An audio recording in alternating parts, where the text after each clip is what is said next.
Assalamualaikum warahmatullahi wabarakatuh. Jadi pada video kali ini kita akan melanjutkan materi kita sebelumnya. Kalau di sebelumnya itu kita sudah mempelajari terkait dengan koset dan subgroup ya. Jadi di bab 5 ini kita akan mempelajari tentang koset dan subgroup normal. Ya, seperti dengan materi-materi yang lain, suatu materi pasti akan saling terkait ya. Jadi bab 5 ini tentu akan terkait dengan mulai dari bab 1 yang kita pelajari sampai dengan bab 4 yang terakhir kita pelajari. Jadi di materi kita kali ini mungkin jika ada yang terkait dengan materi sebelumnya itu saya tidak akan terlalu menjelaskan kembali karena itu sudah kita asumsikan bahwa kita sudah benar-benar menguasainya. Baik, adik-adik sekalian, di video yang pertama ini jadi saya akan membuat dua video ya. Yang pertama terkait koset dan yang kedua terkait dengan subgroup normal. Jadi di setiap video itu akan saya menjelaskan beberapa definisi dan beberapa teorema yang harus kita yang paling penting untuk kita ketahui dan sering kita gunakan. Di file atau di buku itu mungkin terdapat beberapa teorema, tapi kita hanya menjelaskan beberapa teorema saja ya. Selebihnya mungkin bisa sebagai latihan atau bisa adik-adik sekalian pelajari secara mandiri. Baik, kita masuk ke materi yang pertama di bab 5 ini yaitu terkait dengan koset ya. Mungkin istilah yang sangat baru bagi kalian, koset ini. Mungkin seperti dengan di bab 4 subgroup itu juga istilah baru, kemudian kompleks juga itu istilah baru. Jadi mari kita bahas yang pertama itu terkait dengan koset. Definisinya ya. Jadi misalnya G suatu grup dan H subgrup dari G. Jika A elemen G sebarang, maka kompleks dari G yang dinyatakan oleh HA dan AH yang didefinisikan sebagai berikut. Jadi definisinya koset itu ada dua ya. Ada yang HA dan ada yang AH. Jadi H ini adalah himpunan H kecil A kecil dengan H itu elemen dari H, dan AH ini adalah himpunan A kecil H kecil dengan H elemen H. Nah, apa bedanya koset yang penulisannya seperti ini dan yang seperti ini? Nah, sini kita bisa perhatikan bahwa uh, di sini unsur A-nya itu dia di sebelah kanan dan yang ini unsur A-nya itu dia di sebelah kiri. Nah, jadi ini disebut yang unsur A-nya di sebelah kanan itu dia disebut dengan koset kanan ya.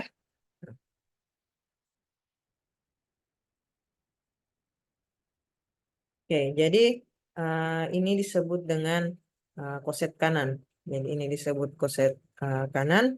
Kemudian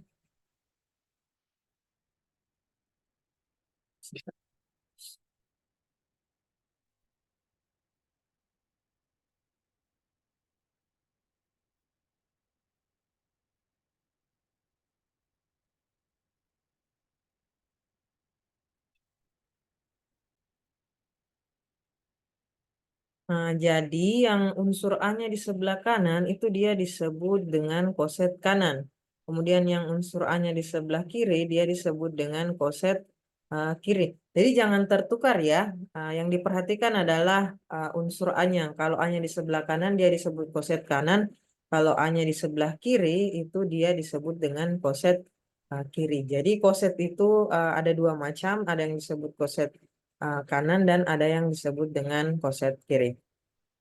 Berkaitan dengan pengertian di atas, maka dapat dikemukakan bahwa jika grup G dengan operasi bintang merupakan grup dan H subgrup dari G, misalkan A elemen G sebarang, maka koset kanan H ditulis ini, ya kan?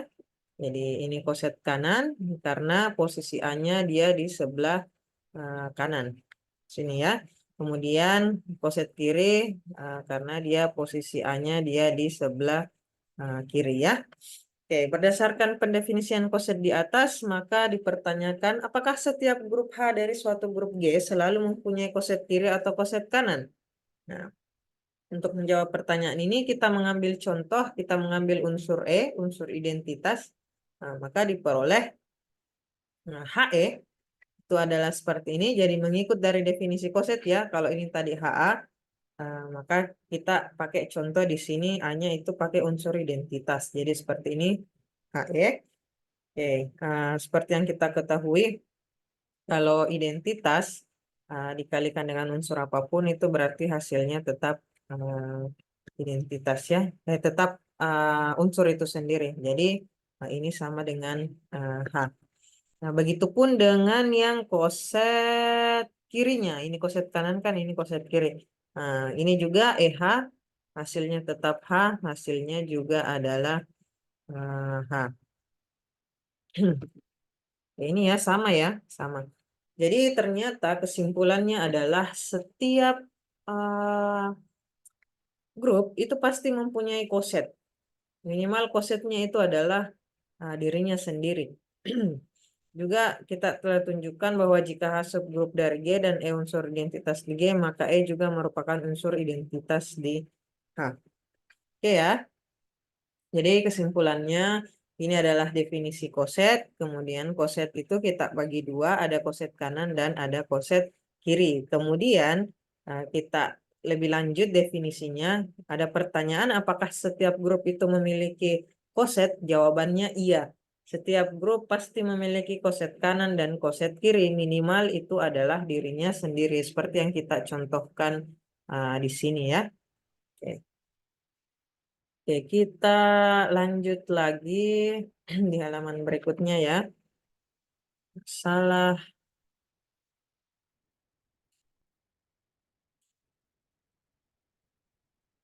Oke. Hal ini menunjukkan pada kita bahwa koset kanan HA paling sedikit mempunyai satu anggota yaitu A. Begitupun dengan koset kiri. Jadi koset kanan maupun koset kiri itu bukan himpunan kosong seperti yang sebelumnya bahwa minimal ada dirinya sendiri.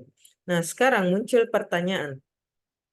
Apakah selalu koset koset ini kan koset kiri ya ini. Apakah selalu sama koset kanan dan koset kiri? Nah, untuk menjawab pertanyaan ini kita mempunyai dua contoh yang seperti ini. Ada contoh 51 dan contoh 52 ya. Yang pertama kita misalkan G itu adalah grup dengan operasi perkalian yang anggotanya 1, min 1, I, dan min I. Ini contoh yang sudah sangat sering kita gunakan di bab-bab sebelumnya. Kemudian kita ambil H yang elemennya adalah min 1 dan 1, maka jelas ini adalah subset dari G. Kemudian H merupakan grup. Nah, jadi kalau dia kompleks dan dia merupakan grup, berarti kesimpulannya H adalah subgrup dari G. Nah, sekarang kita akan mencari koset kanan dan koset kiri dari H ini. Nah, jadi seperti definisinya, ya ini berarti ini adalah koset kiri, berarti ini kiri ya. Nah, ini adalah koset kiri. Oke.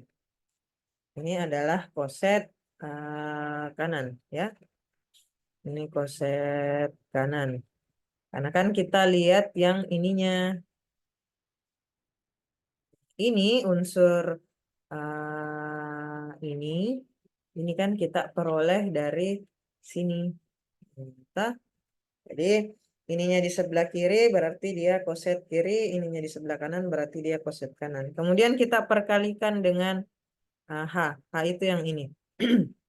Nah, berarti kita kalikan satu per satu. Nah, 1 kali min 1, 1. 1 kali 1 kan 1. Min 1,1 itu tidak lain adalah H. Kita kalikan lagi. Min 1 kali min 1, 1. Min 1 kali 1, min 1. Ini juga sama dengan H. Kemudian I lagi.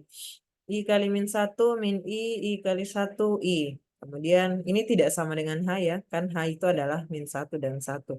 Kemudian min I dikali min 1 hasilnya I. Min I kali 1 minus I. Kita lanjut yang koset kanan. Nah, ini kan yang sebelah kanan ininya. Kemudian H itu terdiri dari min 1 dan 1. Kita kalikan seperti tadi. Nah, hasilnya adalah ini. Nah, ini sama dengan H, ini sama dengan H, ini sama dengan I, koma I, ini sama dengan I min, koma I. Nah, jadi contoh 51 ini ternyata koset kirinya sama dengan koset kanan ya. Jadi ini ternyata sama. Karena ini kita lihat hasil perkaliannya sama. Ini H, ini min 1, koma I, ini min I, koma I, ini juga, ini 1, koma min I, ini juga. Jadi kesimpulannya di contoh 5.1 ini, uh, koset kanan itu sama dengan koset kirinya. Nah, sekarang mari kita lihat untuk contoh yang berikutnya, yaitu contoh 5.2 ya. Oke.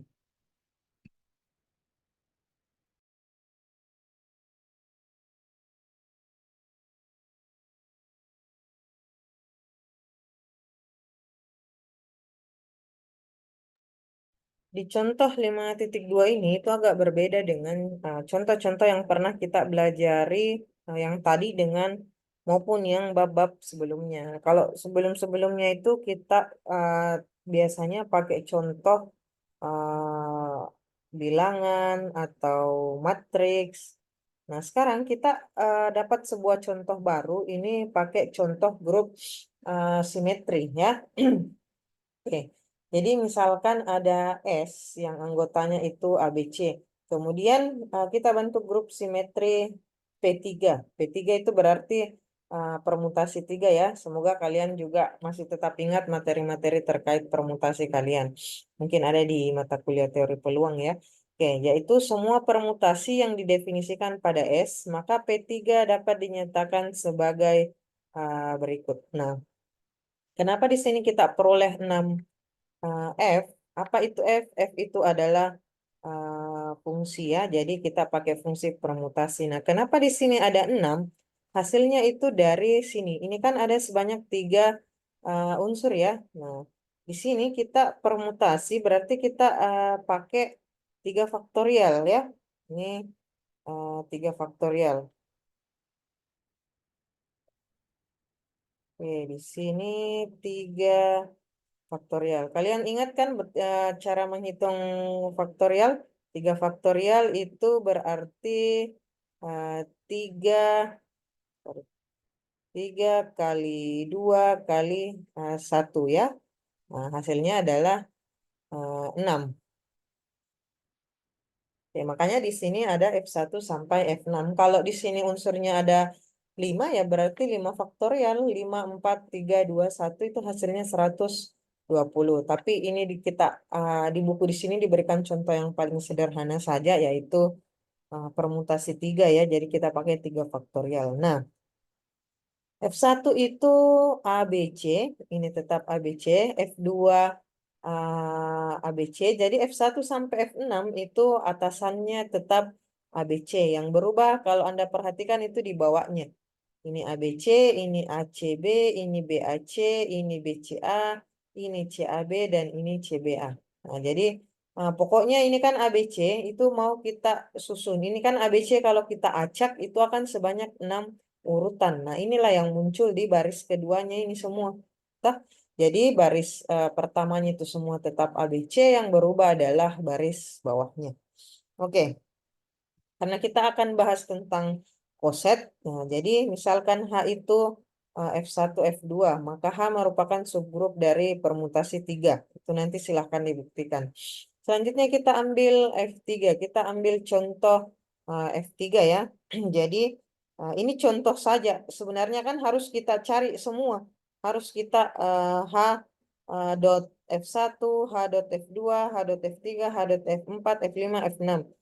Begitupun dengan ini. Jadi ini apa tadi? Ini adalah koset kanan, ini adalah koset kirinya.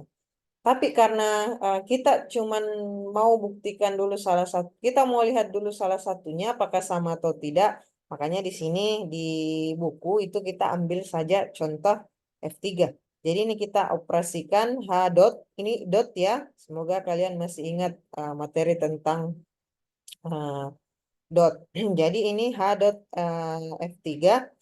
Jadi F1 dot F3, kemudian F2 dot F3 karena hanya itu F1 F2.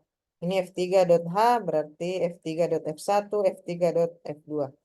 Nah, sekarang bagaimana cara kita mengoperasikan ini? Itu perhatikan seperti ini. Contoh yang saya ambil contoh yang sederhana saja ya. F1, F yang ininya. Yang F1, F3 ya. Ini. Oke. Coba perhatikan F1 dan F3.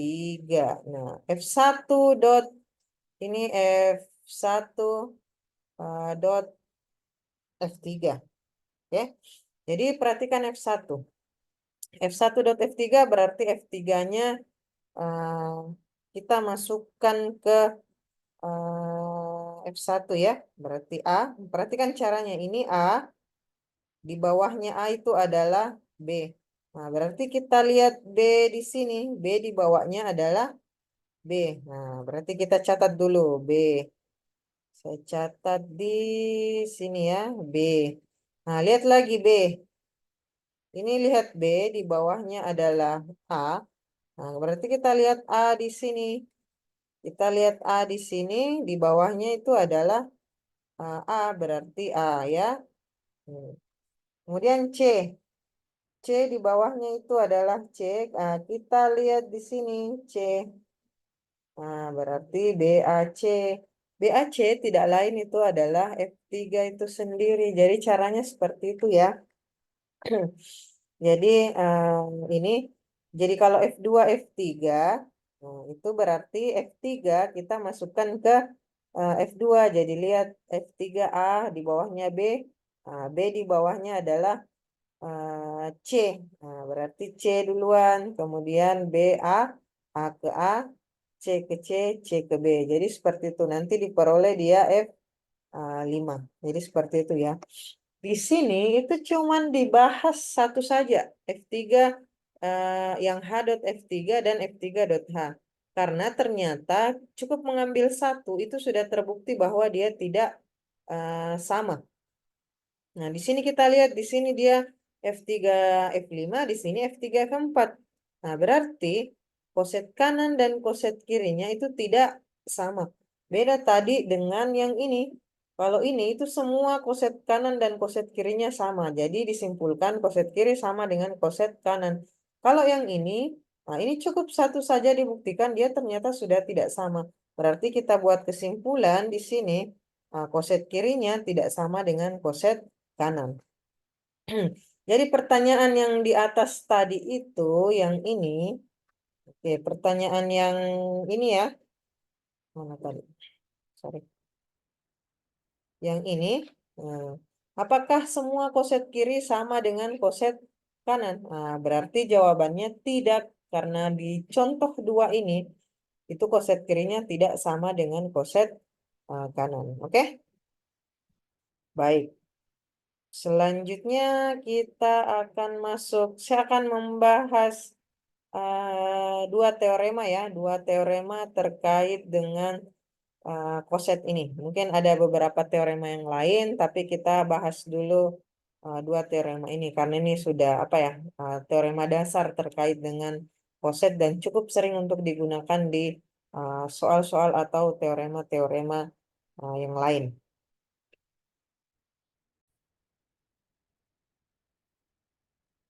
Baik, teorema yang pertama yaitu adalah teorema 5.1 yang mengatakan bahwa jika H anggota sebarang dari H dan H merupakan subgrup dari G, maka H besar H kecil sama dengan H dan H kecil H besar sama dengan H.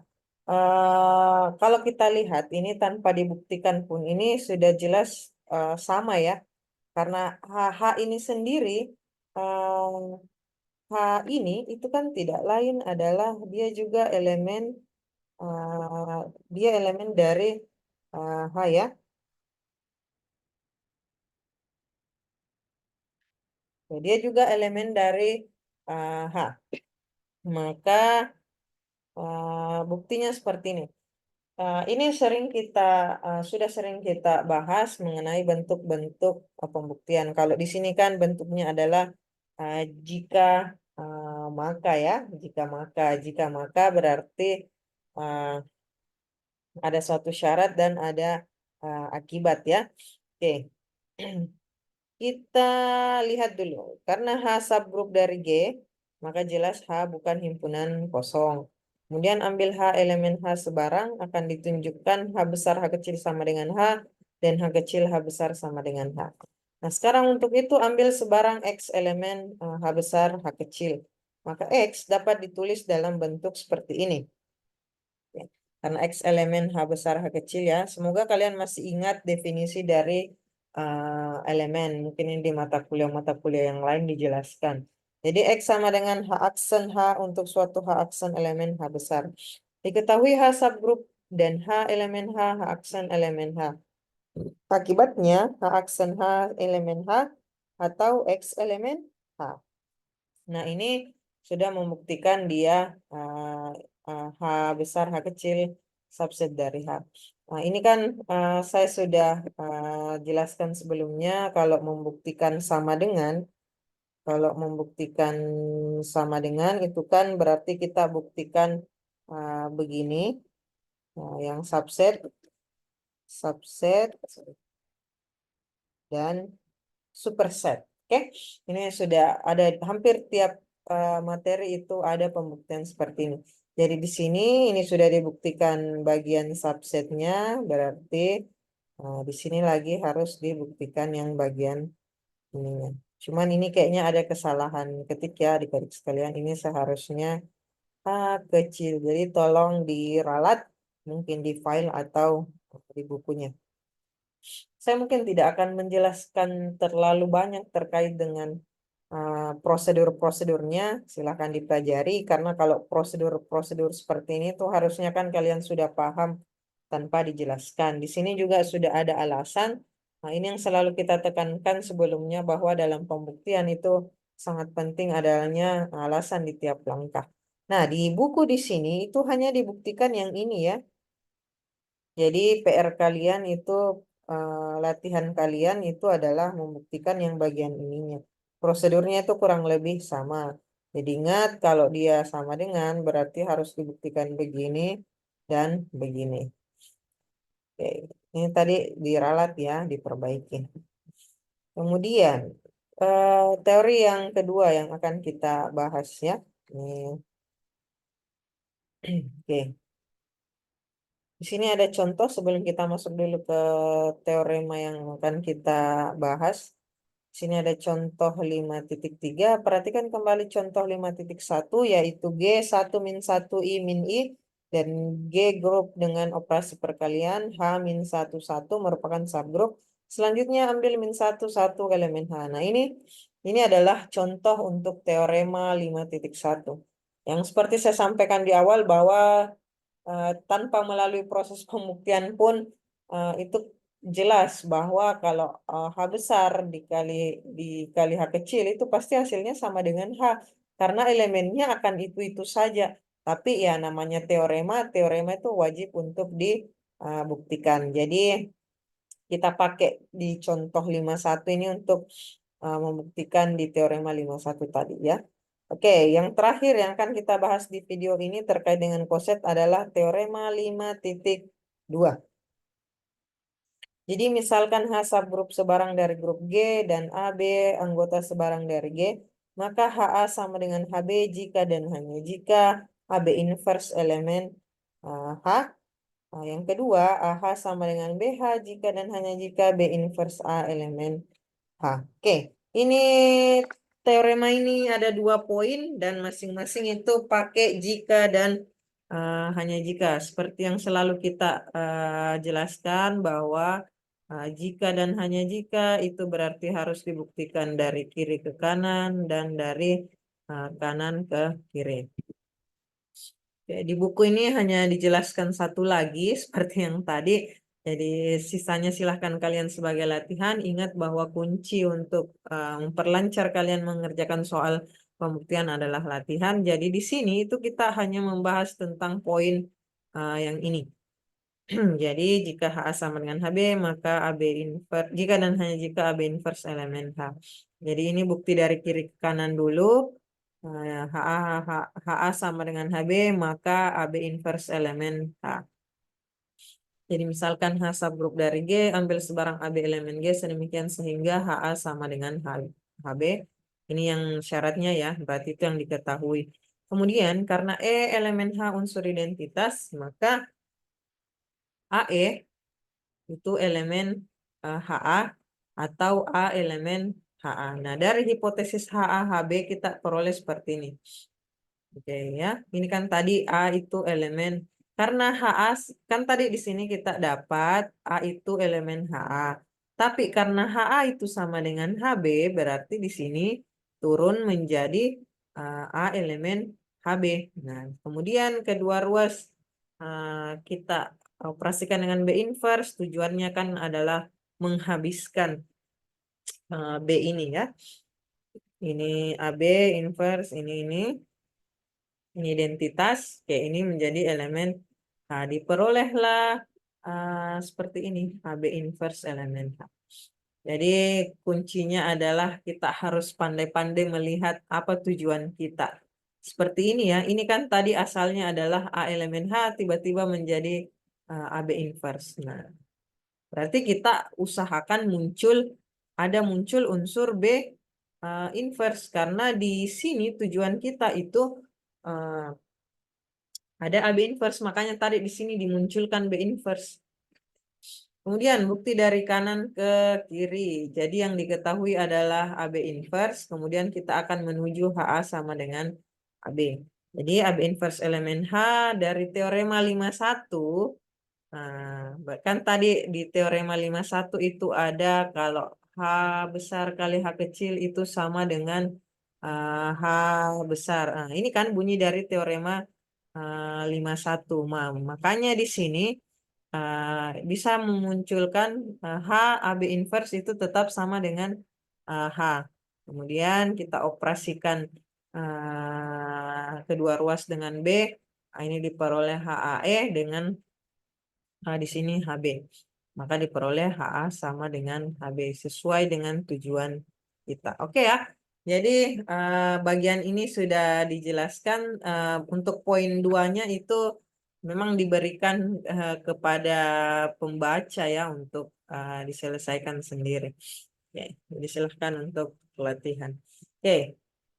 Saya cukup menjelaskan dua teorema, beberapa definisi tadi dengan dua teorema ya. Jadi silahkan yang pembuktiannya belum utuh itu silahkan dikerjakan sendiri karena sudah diberikan petunjuk di poin pertamanya. Mungkin ada teorema-teorema lain yang belum kita pelajari, itu silahkan dipelajari untuk memperbanyak latihan kalian. Baik, adik-adik sekalian, itu tadi materi kita tentang koset. Jadi sebelum saya tutup, saya mungkin simpulkan kembali. Jadi koset itu ada dua ya, ada yang disebut dengan koset kiri dan ada koset kanan. Kiri dan kanannya itu tergantung dengan posisi A-nya. Nah, kemudian apakah semua grup mempunyai koset kanan dan koset kiri? Iya, setiap grup memiliki minimal satu koset kanan dan koset kiri, yaitu dirinya sendiri.